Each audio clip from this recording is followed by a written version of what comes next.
आप देख रहे हैं आरोग्य मंत्र और आज हम बात कर रहे हैं लो ब्लड प्रेशर के बारे में। डॉक्टर साहब ने बहुत अच्छे से ब्रेक से पहले हमें बताया कि ब्लड प्रेशर क्या होता है। डॉक्टर साहब, लो ब्लड प्रेशर के क्या कॉजेज हैं? देखिए, जहाँ तक भारत की बात अगर हम करें, क्योंकि हम ये शो आपके भारतीय के लिए हम इसमें जोर दे रहे हैं कि भारत में एक तो कुपोषण बहुत बड़ा है और ख़ास तौर पर महिलाओं में पोषण की बहुत कमी देखी गई है। अभी ऐसा गवर्नमेंट का भी प्रचार चल रहा है कि भाई पोषण बढ़ाना चाहिए, कुपोषण को भगाना है।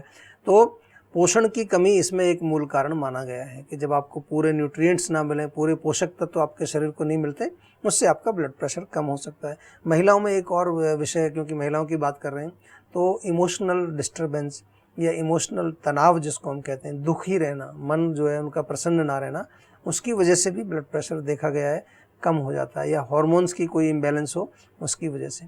दूसरे इसके और अन्य कारण हैं कि यदि आपको कहीं रक्तस्राव हो जाए, कहीं कोई चोट लग जाती है, खून ज़्यादा निकल जाता है, या कभी कभार इंटरनल ब्लीडिंग हो जाती है, किसी को आंतों में अंदर खून बह रहा है, या महिलाओं में ख़ास तौर पे फिर देखें तो मासिक धर्म के समय जो उनका मंथली होता है, जो मेंस्ट्रुअल साइकिल उनका है, उसमें बहुत ज़्यादा एक्सेसिव ब्लीडिंग अगर उनको होती है, उसकी वजह से भी हो सकता है। विटामिन्स की कमी, ख़ास तौर पर विटामिन बी कॉम्प्लेक्स जो होता है, बी 12 वगैरह जो होते हैं, विटामिन बी के जो ग्रुप है पूरा, उसकी वजह से, विटामिन सी की वजह से। और इसी के साथ साथ जो है, कई बार ऐसा भी होता है कि शरीर में अगर पानी की कमी हो जाए, डिहाइड्रेशन हो जाता है, पानी कम पीते हैं लोग, या गर्मी बहुत ज़्यादा, पसीना बहुत निकल गया, उसकी वजह से। और जो लोग हाई ब्लड प्रेशर की दवाई ले रहे हैं, कभी कभार वो दवाई की मात्रा कुछ अगर ज़्यादा कम हो जाए, उससे भी उनका ब्लड प्रेशर डाउन हो जाता है। तो आपको समझना चाहिए कि आपके केस में कौन सा कारण हो सकता है और उस कारण को कैसे आप दूर कर सकते हैं, वो हम बताएंगे आपको। कारण को ढूंढना बहुत ज़रूरी है, वो मिलजुल करके हम हमेशा आपसे कहते हैं कि कारण को हम ढूंढ करके उसका निवारण करते हैं आयुर्वेद में। बिल्कुल। तो किसी भी बीमारी का इलाज तभी अच्छे से हो सकता है जब आप उसके कारण को अच्छे से समझें, और आज हम वही डिस्कस कर रहे हैं, लो ब्लड प्रेशर के बारे में। लेकिन अपनी चर्चा को आगे बढ़ाने से पहले एक कॉलर हैं, आइए उनकी समस्या जानते हैं। हेलो हेलो, नमस्कार जी, स्वागत है आपका। हाँ, मैं माननीय नागनाथ बोल रहा हूँ महाराष्ट्र से। जी बताइए, क्या प्रॉब्लम है? प्रॉब्लम तो पहले बार मुलाकात हो गई, उससे बहुत आराम मिला। जी जी। लेकिन उससे खांसी और दमा कम नहीं होता है। खांसी और दमा कब से चल रहा है आपको? और ये सीजन में 10 साल से चल रहा है।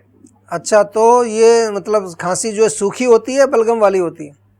थोड़ा थोड़ा बलगम आता है, पहले सर्दी होती है, सर्दी के बाद खांसी आती है, खांसी के बाद दमा चलता है। देखो, आपको 8-10 साल पुराना रोग है, तो एक सीधी सी बात तो आप समझ लीजिए कि आपका जो श्वसन संस्थान या रेस्पिरेटरी सिस्टम जिसको हम बोलते हैं, उसमें कमजोरी तो है। उसकी जो एक इम्यूनिटी पावर जिसको हम बोलते हैं, या उसकी जो हम ओज शक्ति कहें हम अपनी भाषा में, जो ओजस है आपकी बॉडी में, वो थोड़ा कमज़ोर है। तो ओजस की वृद्धि के लिए बहुत अच्छा एक फार्मूला है हमारे यहाँ जीवा में, हम बहुत अच्छा बनाते भी हैं, च्यवनप्राश जो होता है। च्यवनप्राश तो आपको रोज़ सुबह शाम खाना चाहिए, 1-1 चम्मच। साथ में शहद का प्रयोग भी आप कर सकते हैं। शहद भी बहुत अच्छा होता है फेफड़ों के लिए, और साथ में आपके जो है कफ को भी वो नष्ट करता है। और एक छोटा सा आपको फार्मूला बताता हूँ, इसको तो आज से चालू कर दीजिए आप। दवाई तो आपको लेनी पड़ेगी, क्योंकि देखिए 8-10 साल पुराना रोग है, वो एक नुस्खे से तो जाएगा नहीं, उसके लिए औषधि आपको लेनी पड़ेगी। आयुर्वेदिक औषधि इसमें बिल्कुल आपको परमानेंटली ठीक करेगी, कोई घबराने की बात नहीं है। लेकिन एक नुस्खा तो अभी से शुरू करेंगे आप, उसमें 4 चीज़ें आपको लेनी है: सौंठ, काली मिर्च, पिप्पली और दालचीनी। चारों को बराबर बराबर ले लीजिए आप। सौंठ, काली मिर्च, दालचीनी और पिप्पली बराबर बराबर मात्रा में लेके उसका चूर्ण बनाइए। और ये जो चूर्ण आपका बन जाता है, इसमें से आधा चम्मच सुबह, आधा चम्मच शाम को शहद में मिलाकर आप चाट लीजिए। उससे आपको बहुत फ़र्क पड़ेगा, और साथ में आपके फेफड़ों को भी शक्ति मिलेगी, आपके रोग में भी जो है काफ़ी फ़ायदा आपको मिलेगा। लेकिन कफवर्धक भोजन आपको नहीं खाने बिल्कुल भी। तली हुई चीज़ें, मिठाइयाँ, ठंडी चीज़ें, गरिष्ठ भोजन, बहुत देर से जो भोजन पचता है। बहुत सारे पेशेंट्स में मैंने एक चीज़ और देखी है कि उनके गले में, नाक में, फेफड़े में प्रॉब्लम कहाँ से शुरू होती है? पेट से शुरू होती है।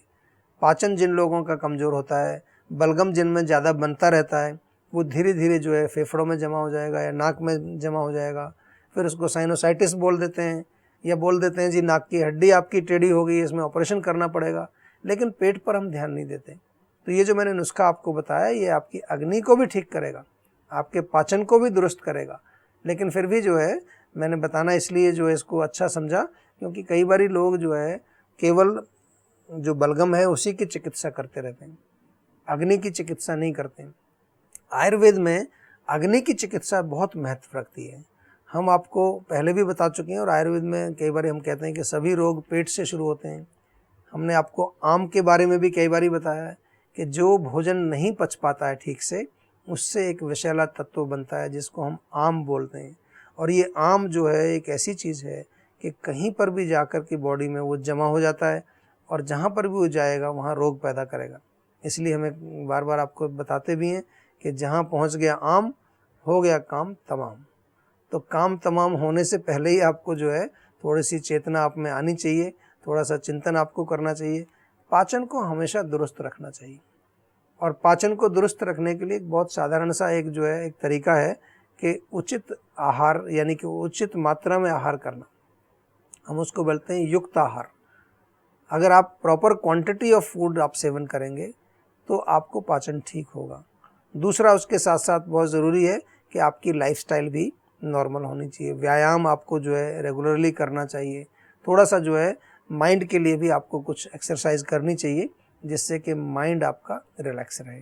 ठीक है, तो बहुत अच्छे से डॉक्टर साहब ने बता दिया है कि आपको क्या करना चाहिए ताकि आपकी जो समस्या है ये ठीक हो जाए। तो कृपया इसे इसी तरह से फॉलो कीजिए। और फिलहाल हमारे लिए वक्त हो गया है एक छोटे से ब्रेक का। ब्रेक के बाद लो ब्लड प्रेशर के सिम्टम्स भी जानेंगे और जानेंगे इसके उपाय क्या हैं। जल्द लौटते हैं इस छोटे से ब्रेक के बाद।